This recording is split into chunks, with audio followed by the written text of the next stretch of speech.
frozen pipes can cause serious damage. That's why Absolute Restoration is giving away free faucet covers to our community while supplies last. Installing them is easy. Just slide the foam sleeve over your outdoor faucet and secure it snugly. Also remember to disconnect hoses, open cabinet doors under sinks, and let faucets drip during extreme cold.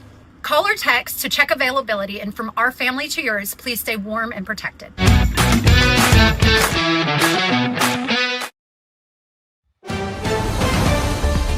Mississippi's trusted weather experts. This is Mississippi Live Weather at 5.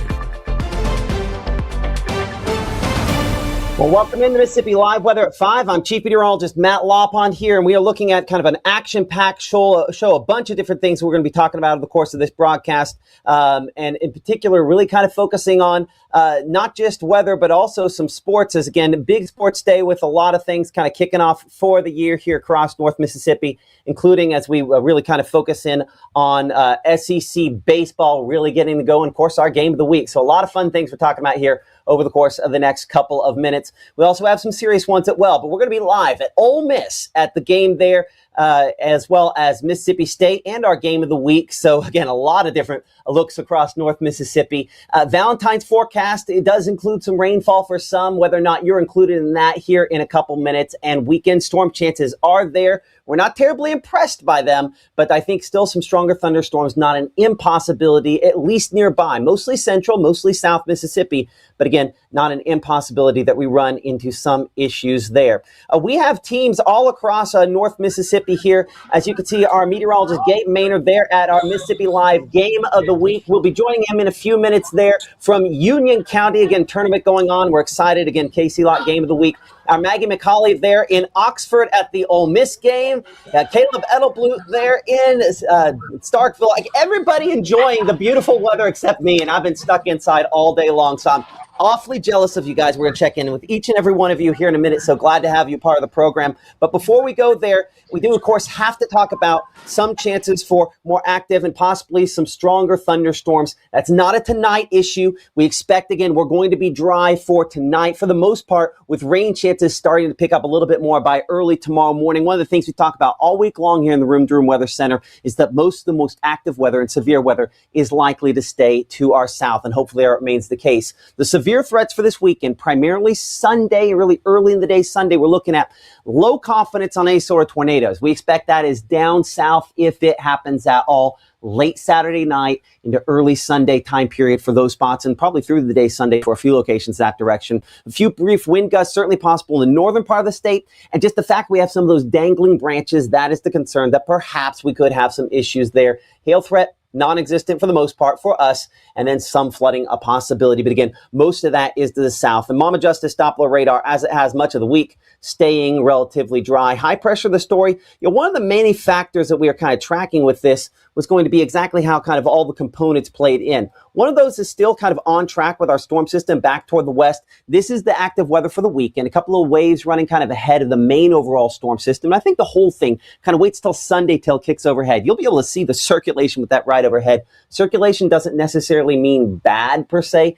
It just means that the overall spin with this storm system is going to come right overhead. So we will have rain chances that extend all the way through Sunday as a result from that. But ahead of this, really the story as it has been, the really questions that we had revolve around this high pressure center you see out there into the Carolinas. The winds on this kind of still out of an easterly sort of direction, and mainly dry air is the story. We kind of look at the measure of moisture based on the same scale of temperature. We'll call the dew point there. You can see that dry air really kind of cutting in to most locations. That's a good thing because the more limited this amount of fuel is for thunderstorms, it largely goes back to this dew point here, the less likely we are to see severe thunderstorms. And as you'll note here, as I stop this on kind of the final frames, we don't have it particularly high. The more meaningful moisture down closer to the coast, and that's why locations in that direction are most likely to see damaging winds And if there was to be a limited tornado threat, that would be the spots we'd be looking at most likely to see something along those lines. There is no severe weather risk for today for our region. For tomorrow, it does show up with a potential maybe for some thunderstorms here in North Mississippi, but we call marginal or level 1 risk for locations Jackson and then down there toward Baton Rouge. This is where your Saturday severe weather risk is most likely back to our south and west by Sunday. It does get far enough north to perhaps clip locations up here in Noxubee and Winston counties. We'd be thinking very early Sunday, if at all, if we're going to end up seeing that. I think for the most part, most of our most active weather, severe weather, will stay south of us in this setup. Not that a lot of folks are going to complain about that, but I still think even with sub-severe winds that are less than the 58 miles per hour that will qualify as severe for this time of the year, that, or really any time of the year, 58 or lower is non-severe.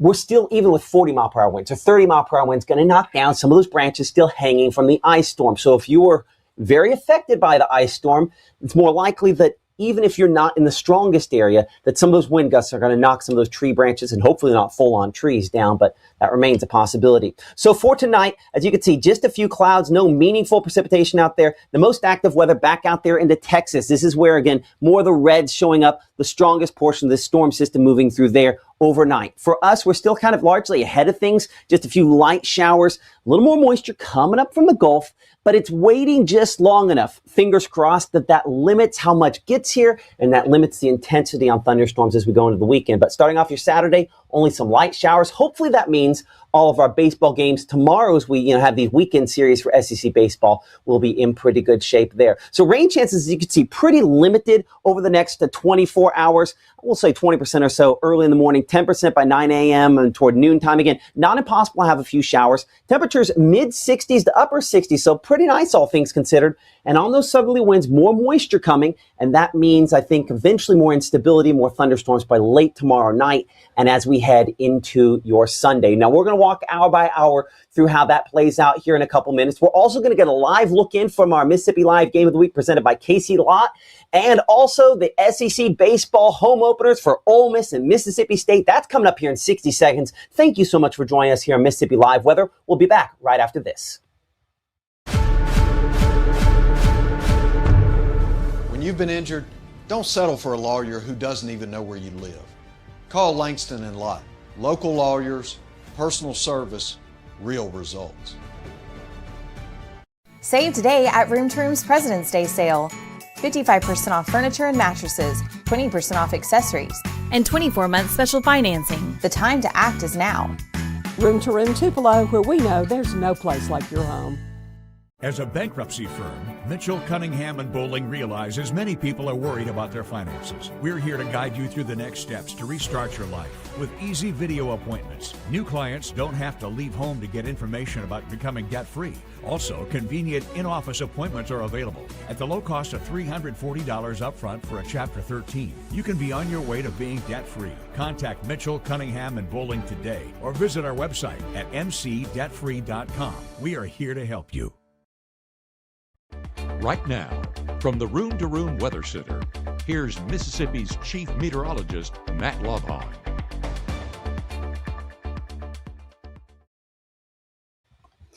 Welcome back here to Mississippi Live Weather at 5 o'clock. I'm Chief Meteorologist Matt Lobhon. We're looking at a gorgeous sunset out there in the Pontotoc area now, or at least approaching sunset. It's 64 degrees, an excellent way to end what has been an absolutely gorgeous week. So thankful to be able to bring you on board here with Mississippi Live Weather and us this evening. As we referenced a minute ago, we got all the folks out there and about this evening, getting ready to talk about, everything related to not just the weather, but in this case, everybody doing a little bit of sports talking this evening. I'll bring in, of course, Gabe, Maggie, Caleb, all at the various sporting events here across North Mississippi. I'm going to start with our Mississippi Live Game of the Week and our meteorologist, Gabe Maynor, here for a moment. And Gabe, I know, I'm starting with the inside guy. Oh, hold on. I think I might have got that cued wrong there. We'll see if I try this one more time. Oh, man, Gabe, I put the wrong thing, but I know I can pop you up live. So let's go ahead and pop up your live shot there. Gabe, how you doing? Yeah, Matt, we are live in Ellistown, or at least the Ellistown area, as the East Union Urchins, the home team today, is hosting our Game of the Week. Now, they will be taking on Myrtle later on tonight in our Game of the Week, and that is the girls tonight They're taking on Myrtle, and that is going to be at 7 o'clock. Now, East Union boys, they also made the championship, and as you can see in the bracket there behind me, they'll be taking on Water Valley. Now, the game that is happening right now is actually the third and fourth place game between Bruce and Water Valley. And as of right now, Water Valley is up 47-34. But whenever I got here, it was a 20-point game. So slowly but surely, Bruce trying to inch more into the game. And hey, fourth quarter miracles, they have happened. But this is just kind of a preview of what to expect at 7 o'clock tonight as we get into our game of the week. And honestly, if you're not at our game of the week, if you're not at any of the baseball games, you are missing out on a stellar forecast to get out into. So, Matt, Union County, the place to be, or Starkville or Oxford. But either way, we have team coverage. We went out to those locations and excited to keep that going through our evening broadcast. And we're going to talk more details about this matchup coming up tonight with Ethan Foster. So excited to hear what he has to say and excited to preview this matchup ahead. I appreciate that, Gabe. As we check out again that forecast for our game of the week tonight, again presented by Casey Lott there. Tip-off at 7 p.m. The girls matchup. It's going to be a lot of fun. Of course, it's an inside game, but if you're heading out, I think by the end of this game, we'll be in the 40s. That definitely means you're going to need a jacket by the end. And again, appreciate the good folks up at Langston Lott for pairing up with us here on Mississippi Live Weather. I'm going to bring in Maggie, who is at one of our SEC baseball games, because again, we are now into baseball season. Of course, you can see that sign up there above you, 2022 national champions. A lot of folks excited about the Ole Miss Rebels this year. Maggie, how are things looking so far this evening?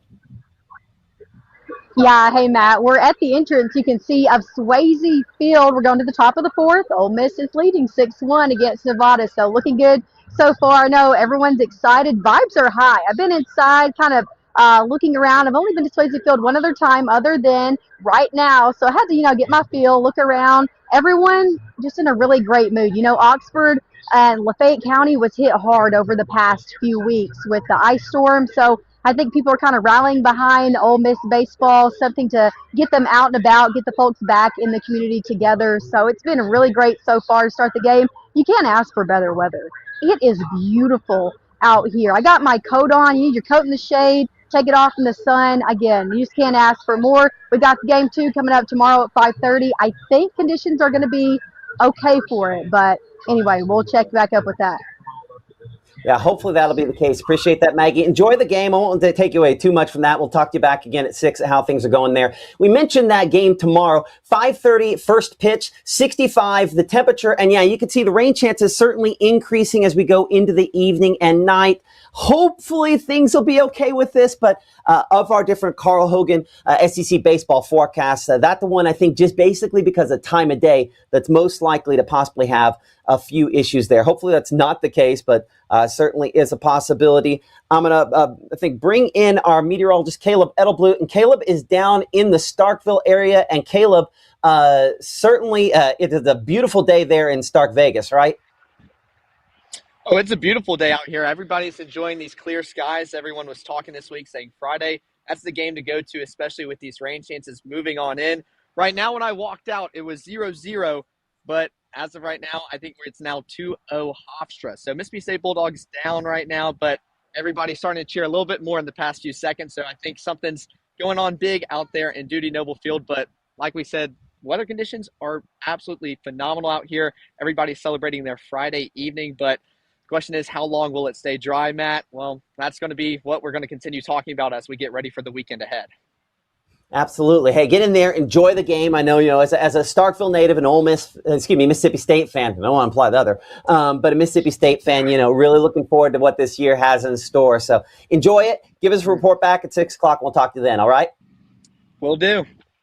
Okay, that's our meteorologist, Caleb Edelblut. And again, more likely to have the forecast okay for Mississippi State tomorrow at those games. Our Carl Hogan's SEC football forecast there because of the timing of the day. Again, first pitch at 1 p.m., much more likely to get through this one without any rainfall issues. 68, again, at first pitch, 71 by tomorrow afternoon. In so many ways, just an excellent day and an excellent way to spend a little baseball time there. And again, appreciate the good folks at Carl Hogan Toyota for sponsoring our SEC baseball forecast. Hour by hour on your Saturday. Again, mostly dry As rain chances continue to shift deeper, as we've talked about last couple days, into Saturday night and really more Sunday morning, most of the daylight period is dry with temperatures in the mid 60s for highs. Those southeast winds start bringing in a little more moisture, and that will start to bring in slightly better rain and storm chances. But again, for tonight, it's just some high and thin clouds kind of moving in from the west there. At the surface, opposite direction, very light easterly winds. Luckily, not a direction that brings up much lower level moisture. That's why, again, we are dry as we head into tonight. There's just not a lot of moisture out there to really tap into, with only kind of a couple of sprinkles trying to fall in and from the north over top of us. So low temperatures back into the 40s. This will be the cooler of your 2 weekend days, but still 44 there in Tupelo is well above the 37 we would expect for this time of year. 47 there in Tunica, 46 in Santobia, 50 in Clarksdale, 53 degrees. That's a little more of that returning moisture. That's why you're slightly milder back there into the Delta. And you can see that with this warm front kind of lifting in warm and more moist air. Now, in saying that, we've had some lighter showers. These are not overly impressive, but a few of those around as we go into your Saturday. I mean, dark green, as you can see, at the heaviest. So we're not talking about storms. That activity is not that far away from us, though. As you can see on kind of the wider shot here, there'll be some severe weather back out there into Texas and possibly Louisiana as we go into your Saturday afternoon. So this is a pretty impressive storm system.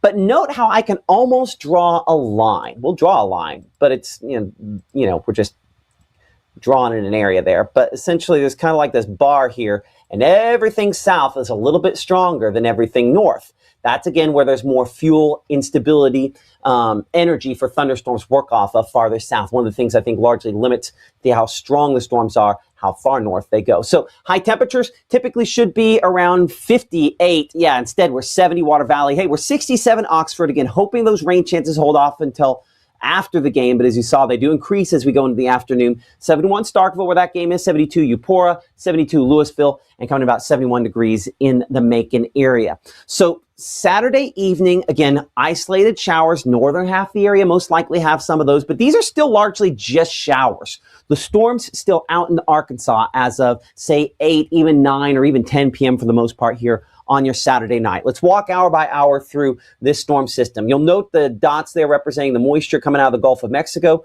more into this system.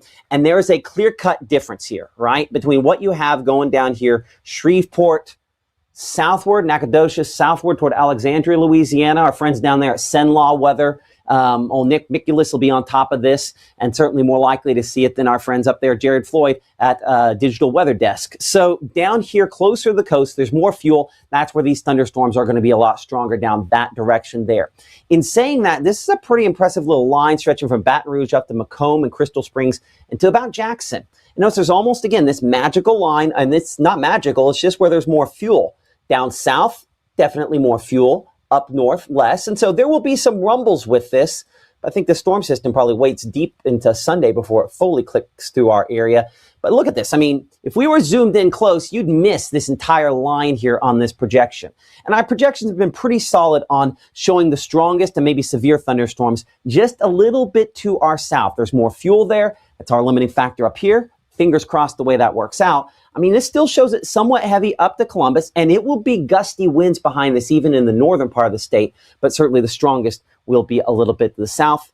As we go towards 6 a.m. on your Sunday morning, hopefully by the time a lot of us go to church, kind of the worst of it is through here at that point. So looking south, again, this is the main zone we're watching. As we showed you a moment ago, a lot more fuel south. They might even have to pull this slightly farther north than what we indicate here. But I think damaging wind gusts in particular, the main reason this severe weather risk exists, maybe an isolated tornado, but that is all primarily, again, south of Greenville, south of Yazoo City. As we go into your Sunday, notice how early part of the day, it's possible that maybe we redevelop something. That's again here as those storms close to dawn kind of build northward, maybe up here toward around Winston County or Noxubee or Pickens County, Alabama.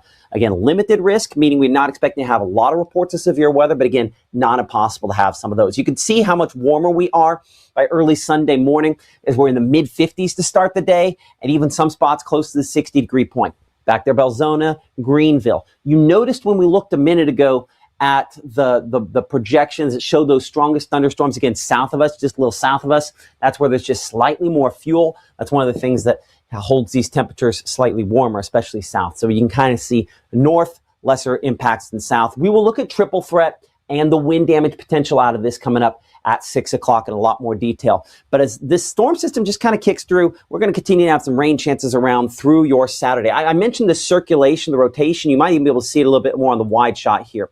A lot of times when I say rotation, people immediately think tornado rotation. That would be a micro scale, a very, very small scale rotation. Well, we can have circulation rotation, but essentially circulation on a much larger scale. And you can see how this makes just a big old kind of comma head sort of shaping here, swirling toward the middle of this storm system. Because of the strength of it, we'll still have some gusty winds with this. I don't know that I necessarily call them damaging winds, but the fact that we still have some dangling tree branches out there, we're probably going to knock some of those down, even if we don't have winds that get quite to quote unquote severe levels on this here. But those isolated showers continue into your Sunday, even Sunday afternoon. One thing that I will note here on our strike model, we've kind of changed this to the strike model for a moment. It does have a few of these thunderstorms slightly stronger even into the afternoon. Now, it's not everybody, but it's not an impossibility. We get some redevelopment as we find ourselves kind of in this lead area here. One of the ways we call this is sometimes we'll call this the warm, let's see if I can write, warm sector.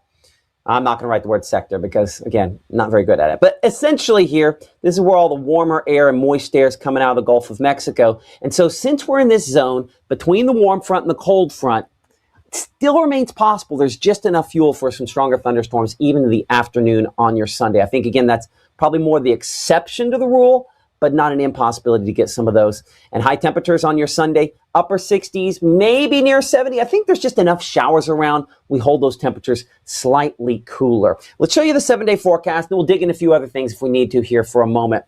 So again, 30% on that rain coverage there. As you can see on Saturday, we're 60% for Sunday. Again, Sunday, it's not just the early time period, but we'll continue to have some of those chances through the day. We're looking at 67 again for Sunday afternoon, about all we manage. We don't really drop much behind this. This front, what we call a Pacific cold front. And so it means it's coming in with more of a shift in the wind than a big drop in temperatures. So that's why we go upper 60s and less humid. And that's one thing that this does have, less humid air as we look toward Monday of next week. But it doesn't really last terribly long, right? We're upper 60s by Monday, then we're 70s on the way for Tuesday, even in the Wednesday of next week. So we have some very warm conditions for this time of year looking into really, we're not even just now getting halfway through the month of February, which is hard to imagine considering how warm we've been. And definitely keep it warm for a large chunk and dry into next week with next rain chances possibly coming by the latter part of the week. Okay, I'm checking our discussion here, our chat behind the scenes where you, of course, are talking back and forth with us here. Appreciate you guys all for watching us, and hopefully you've enjoyed kind of our tour of North Mississippi as we've looked out at some of the different folks out there on some of the live broadcasts. I think we'll add in our Ethan Foster and have all 5 of us live coming up during our 6 o'clock broadcast. But I think one of the headlines we want to emphasize on this storm system is that, yes, we have rain chances, and no, it's not impossible that a few could be strong, but I think that's more of the exception to the rule on how it happens. I think most storms will be a little bit below severe limits, or at least hopefully that will end up being the case. If you give me a moment here, I'm going to take this kind of out of play. We're going to look at one of the things that, just in talking about that, I want to look at the latest here on what we call CAPE. And I want to just look a little bit closer at our strike model here, or sometimes give it a couple different names for this. And I'm going to take this all the way through this upcoming weekend forecast, kind of look at that fuel. You'll notice it's still fairly limited throughout much of your Saturday. Even in the Saturday night, it's rather unimpressive on our strike model. One thing's kind of caught my eyes. It looks like, you get this little flare up in the afternoon. Most of it's south, but just enough of a flare-up that maybe we get a couple of stronger thunderstorms to try to reform in the afternoon.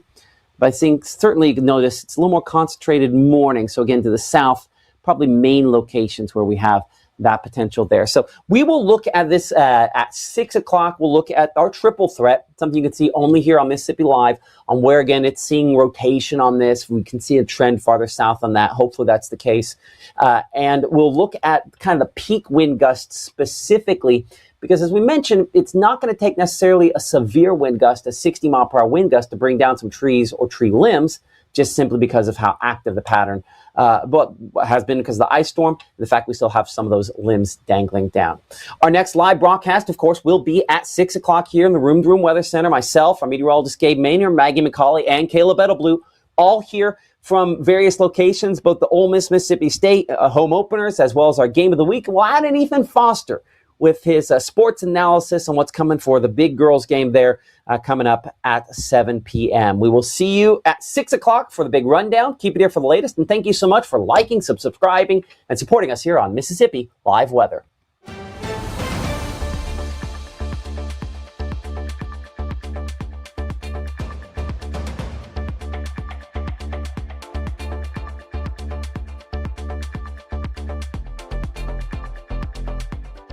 So February is Children's Dental Health Month, you know, and you guys are trying to make sure that that's forefront in people's minds. I guess maybe it's all the Valentine's Day candy. Is that what? Right. So it's early in the year. You know, you like to think about it's time for my annual visit or biannual visit, whatever. So it's a good time to kind of get reset, refocused after the holidays. Go, okay, yeah, it's time for my dental visit. So February just brings awareness that it is Children's Dental Health Month, and it brings that to the forefront of our minds that, hey, has my kid been to the dentist? Have we been brushing our teeth at home like we should? Have we been flossing like we should? It just kind of brings that to the forefronts of people's mind and gives us a chance to educate people on how they should be doing that for prevention and how they can keep their kids healthy. Yeah, just in general, I think our team here is amazing, and they do an excellent job of educating parents and educating the child, making the child feel safe, making the child feel welcome, so that they can have those positive reinforcing experiences that they want to come back. I have a lot of kids that come here that ask to come back, even before it's time. They're like, Mom, Dad, can we go to the dentist? Can we go to the dentist? And so that's what we're looking for. That's what we aim to create.